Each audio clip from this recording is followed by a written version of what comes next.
हमारे पूज्य गुरुदेव श्री पहाड़ी बाबा महाराज कहा करते थे, बच्चा भिखारी का हाथ ऐसा और साधु का हाथ ऐसा।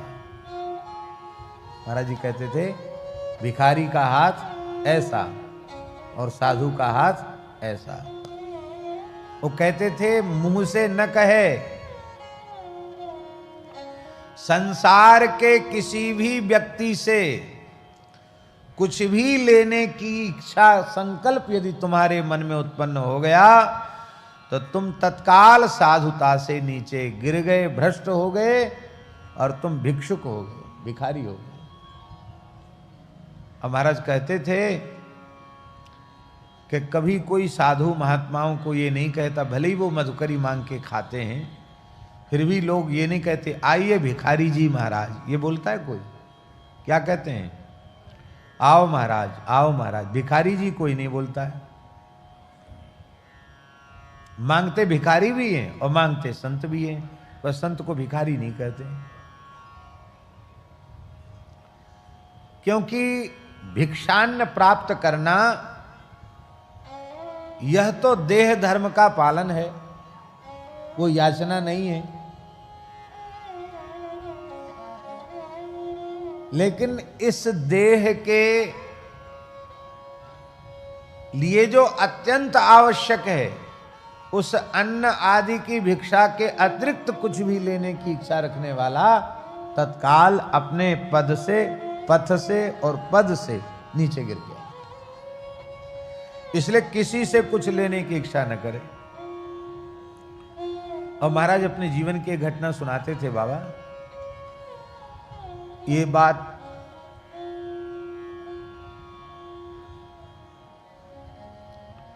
बहुत पुरानी है, मैंने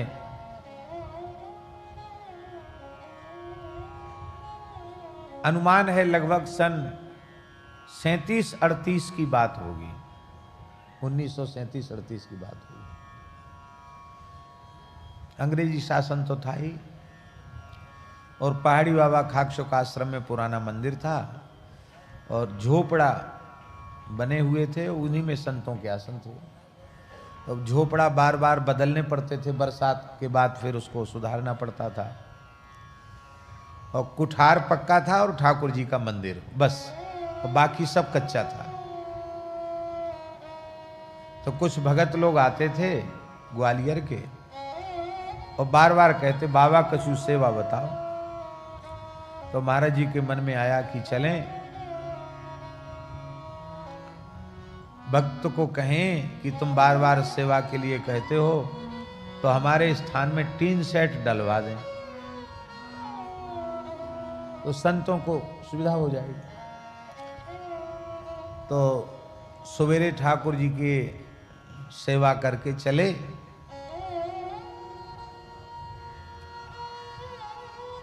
और पहुंच गए ग्वालियर। ट्रेनें भी कम चलती थी और लकड़ी झोंकने वाली ट्रेन चलती थी उस समय। लकड़ी झोंकते थे, लकड़ी जलाते थे ट्रेन में। और ग्वालियर पहुंचे,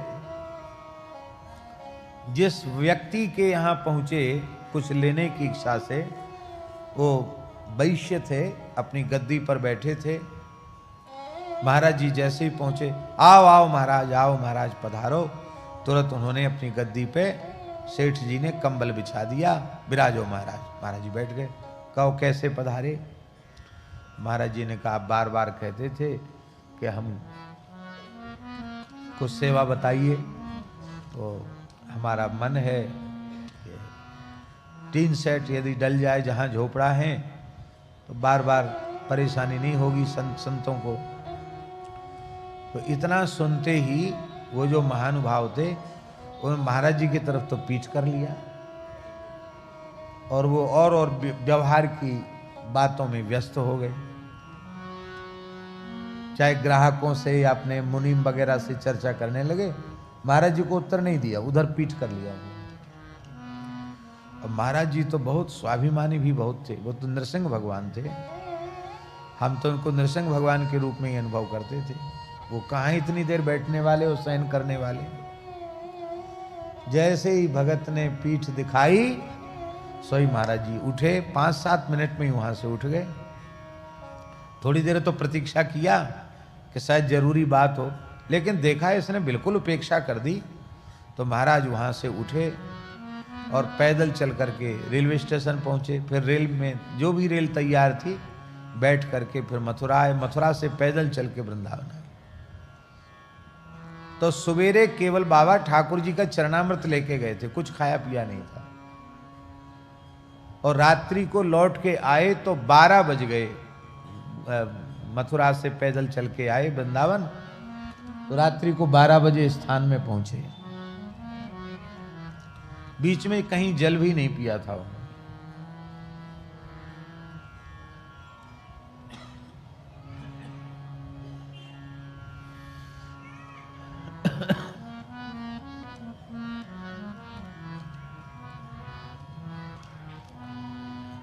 और आप विचार कर सकते हैं,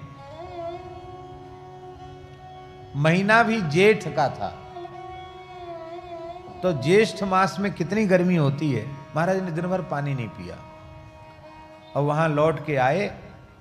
वहां से तो खूब तालू चिपक रहा था प्यास के मारे।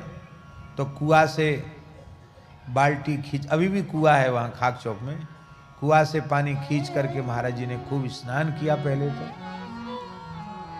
अब फिर जल पिया और वहीं हाथ में जल लेकर संकल्प किया, हे रघुनाथ जी, आपके नाम से लंगोटी लगाई साधु बने और अपना व्रत भंग करके हम केवल टीन सेट डलवाने के लिए हम गए।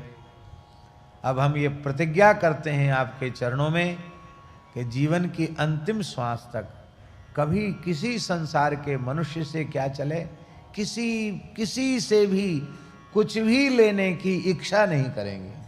मांगने की बात तो बहुत, इच्छा ही नहीं करेंगे, संकल्प का ही त्याग करते हैं। हम साधु क्या टीन सेट डलवाने के लिए बने थे कि मकान बनाने के लिए बने थे साधु? हम तो भजन करने के लिए साधु बने थे। तो टीन सेट डले चाहे न डले, अरे पुरखा झोपड़ा में बीत गया जब जीवन, हमारा भी झोपड़ी में बीत जाएगा। टीन सेट की क्या जरूरत अपने को, न डले और याचना नहीं करनी। सो कहते जैसे ये संकल्प किया तो बड़ी शांति आ गई और जल पी के फिर विश्राम में चले गए। भैया जी तीसरे दिन उसके परिवार के वे ही महानुभाव जिन्होंने पीठ दिखा दी थी, वे ही महानुभाव आकर साष्टांग पड़ गए, जोर जोर से रोने लगे। तो महाराज जी ने कहा, कहो क्या हो गया? अरे बोले महाराज पता नहीं आप क्या करे आए हैं, हमारे घर में सब मरणासन्न पड़े, लगता है कि अब कोई बचेगा ही नहीं हमारे परिवार में, सब बस चक्कर आता और गिर जाते हैं, बेहोश पड़े हैं, पता नहीं क्या हो गया। तो महाराज जी हंसने लगे। महाराज जी बोले, अरे राम राम, बड़े दुख की बात है भैया, तुम हमारे ऊपर शंका कर रहे हो, भगत जी तुम हमारे ऊपर शंका कर रहे हो कि हमने कुछ कर दिया।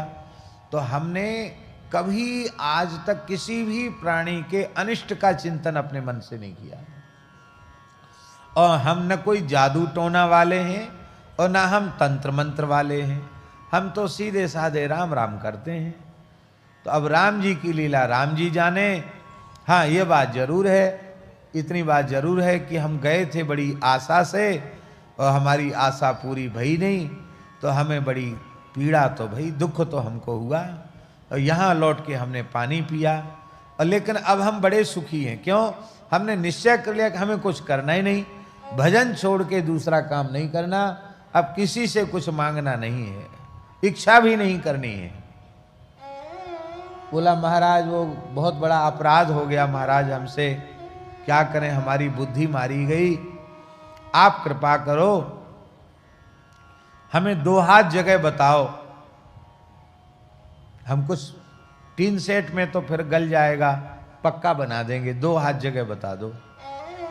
महाराज जी बोले कि जो बनवाना है जिनको उनके पास चले जाओ, हमारे पास कोई जगह वगैरह नहीं है, हमारे जैसे वैसे ही ठीक है। सो रोने लगा, बोले इसका मतलब आपने हमको क्षमा नहीं किया, हमारे परिवार को प्राण दान दो। तो महाराज जी कहते कि अब कुछ तो पिंड तो छुड़ाना था, तो धूना की विभूति लेकर हमने कहा जाओ सबके माथे पे लगा देना, ठीक हो जाएंगे, लेकिन बनाने बनाने का हमको कोई अब आवश्यकता नहीं है, ले जाओ जाओ यहाँ से, लेकिन यहाँ रोग आओ मत। कहते आश्चर्य हो गया, वो जाते ही कुछ वो भस्म लगाई, सब ठीक हो गए। फिर उन्होंने बनाया, अब तो पुराना सब विसर्जित करके वहां नया निर्माण हो गया है। फिर जो टीन सेट जिन्होंने नहीं बनाया था, उन्होंने लगभग पूरे स्थान का निर्माण, जो पुराना स्थान जितना था, नीचे का पूरा पंगत घर, रसोई घर, संत निवास, सब उन्होंने बनाया। एक ही व्यक्ति ने बनाया। जब इच्छा की तब टीन सेट के लिए भी हाँ नहीं किया, और जब संकल्प का त्याग कर दिया तो बिना संकल्प के सब कुछ हो गया। और विलक्षण बात, भयंकर अकाल पड़ा और उस अकाल में अन्न नहीं मिल रहा था, और श्रावण भादों का उत्सव का समय आ गया। तो 20-25 महंत वृंदावन के संत समाज के अंग्रेज कलेक्टर से मिलने गए मथुरा। अंग्रेज कलेक्टर था कि महाराज हमारे यहाँ उत्सव आ रहा है, थोड़ा अन्न की व्यवस्था हो जाए।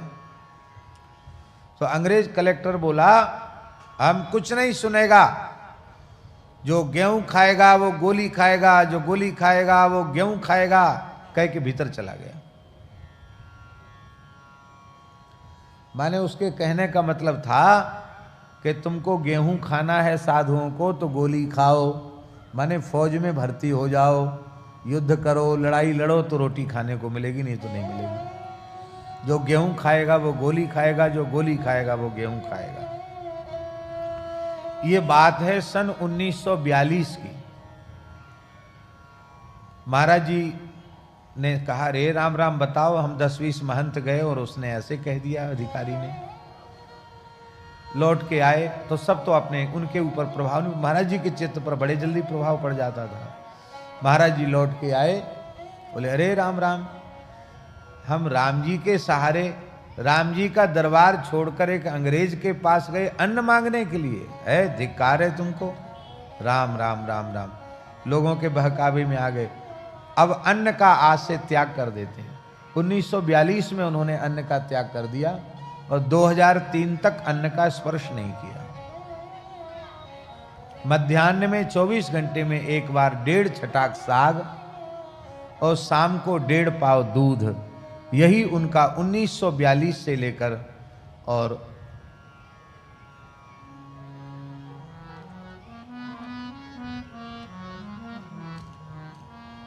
2003 तक यही आहार रहा उनका। पाव भर से अधिक कोई वस्तु अपने पेट में कभी जाने नहीं दी। महान योगी राज थे और लगभग 125 वर्ष की आयु में उन्होंने भगवत धाम प्रयाण किया। आपने दर्शन नहीं किया? क्या कहना, ऐसा दिव्य स्वरूप था उनका, अद्भुत था।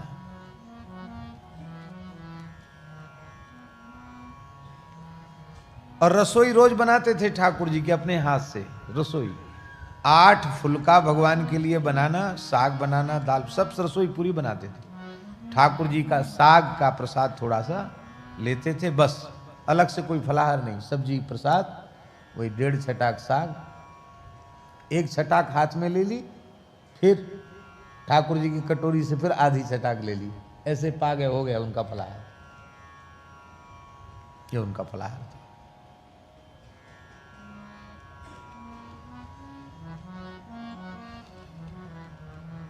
ठाकुर जी ने फिर एक बार परीक्षा ली। देखो, प्रतिज्ञा किया कि हमको किसी से कुछ नहीं लेना है। तो उसके बाद तो यह घटना घटी, तो अन्न भी छूट गया। तो ठाकुर जी को तो भोग लगाएंगे, लेकिन अब अपने ऊपर अन्न का प्रतिबंध कर देते हैं। कर दिया। इसके बाद क्या हुआ कि एक बार ऐसी स्थिति आ गई कि ठाकुर जी को केवल चावल का भोग लगा, दही भात और कुछ जमुना जी के किनारे से भाजी उतार लाए थे, वो भाजी एक फूटी कौड़ी स्थान में नहीं, दही भात और भाजी ये ठाकुर जी को भोग लगा। और दूसरे दिन के लिए ठाकुर जी को क्या भोग लगेगा वो नहीं था। तो महाराज जी प्रतिज्ञा कर चुके, न एक मुट्ठी अन्न किसी से मांगेंगे और न 1 रुपए किसी से मांगेंगे। तो ठाकुर जी को भोग धरा के गए और जब भोग उसारने आए तो ठाकुर जी मन ही मन ठाकुर जी को जब श्रृंगार उतार रहे थे, बढ़ा रहे थे श्रृंगार, अभी भी खाक चौक के वही ठाकुर जी हैं, तो मुकुट क्रीट बढ़ा करके श्रृंगार धनुष बाण बढ़ा दिया जाता ना, जैसे भोग लगाते हैं तो मुरली धनुष बाण सब अलग कर दिया जाता है, तब ठाकुर जी आरोगेंगे, आचमन कराया जाता, यही पद्धति है। तो भोग लगाते लगाते ठाकुर जी से कहा महाराज जी ने मन ही मन, देख लो सुन लो कान खोल के, हम हाथ तो पसारेंगे नहीं किसी के सामने, रही आपके राग भोग की बात तो स्थान में गैया है, दिन भर गैया चराएंगे, जमुना जी के पल्ली पार जाके जमुना किनारे गैया चराएंगे और खूब चकाचक दूध का भोग आपको लगाएंगे, दही का भोग लगाएंगे, मठा का भोग लगाएंगे, माखन का भोग लगाएंगे। अब अन्न की तो राम राम, आपको अन्न का भोग लगाना हो तो अपनी जुगाड़ खुद करो, हम न किसी से कहने वाले हैं न किसी से मांगने वाले हैं। ऐसा मन ही मन ठाकुर जी से कह के गए। और जब भोग उसारने आए ठाकुर जी का, तो खाक चौक के ठाकुर जी की देहली पे 2 रुपया रखे। कितने रुपया? 2 रुपया। ये भी घटना 1942 की, 2 रुपया रखी। तो उन जमानों में सेठ साहूकार तो चुवन्नी चढ़ाते थे, और नहीं तो आम जनता तो धेला पाई चढ़ाती थी, धेला चलता था, पाई चलती थी। और कोई राजा आता था तो रुपया चढ़ाता था, 1 रुपया चढ़ाने वाले को राजा माना जाता था, महाराज जी सुनाते थे। तो महाराज जी ने एक संत रहते थे खाक चौक में, उनका नाम था श्री दामोदर दास जी, वो ठाकुर जी के दरवाजे पे बैठे थे। तो महाराज ने कहा दामोदर दास, हाँ महाराज। अरे भाई कौन आया, ये भेंट कौन चढ़ा गया 2 रुपया? तो बोले महाराज यहाँ तो मक्खियों नाए आई, ऐसे बोलते थे वो, यहाँ तो माछियों नाए, माने मक्खी नहीं आई, यहाँ कोई ना आया, हम तो यहीं बैठे हैं। कौन आवेगो महाराज, कौन चढ़ावेगो 2 रुपया? ब्रजवासी महात्मा थे, कौन चढ़ावेगो महाराज, कोई ना आया यहाँ तो। महाराज जी समझ गए कि कोई भी मनुष्य यहाँ आया नहीं, तो ठाकुर जी से कह के गए थे कि भाई तुमको भोग लगाना है तो व्यवस्था कर लो। तो ठाकुर जी ने 2 रुपया दिए। अब कहाँ से दिए ठाकुर जी जाने। तो कहते उस समय 1 रुपए के 32.5 सेर तो चना आए। कितने? 32.5 सेर चना आए, और फिर बाकी 1 रुपया में दाल भी आ गया, चावल भी आ गया। ठाकुर जी का भंडार 2 रुपए में भर गया। और कहते जब से 2 रुपए में भंडार भरा तब से आज तक खाली नहीं हुआ। 2 रुपए में भरा भंडार और आज तक खाली नहीं हुआ। आप कहेंगे कि आप ये सब बात क्यों सुना रहे हैं? हमारे सुनाने का प्रयोजन यही है कि वस्तुतः भगवत शरणागत भक्त को कभी किसी से कुछ नहीं चाहिए। भक्त का सबसे पहला लक्षण है निरपेक्ष। निरपेक्षम मुनिम शांतम निर्वैरम समदर्शिनम अनुब्रजाम्यहम नित्यम पूये ये त्यंग्री रेणु भी। जिनको कबहु न चाहिए कछु, तुम सन सहज स्नेह बसहु निरंतर तास उर सो राउर निज गे। और सच्ची बात है, भगवान ही सब कुछ करने वाले। भगवान की प्रतिज्ञा है अनन्याश्चिन्तयन्तो माम् ये जनाः पर्युपासते तेषां नित्याभियुक्तानां योगक्षेमं वहाम्यहम्। मैं योग क्षेम का वहन करता हूं और भगवान ही योग क्षेम का वहन कर रहे हैं।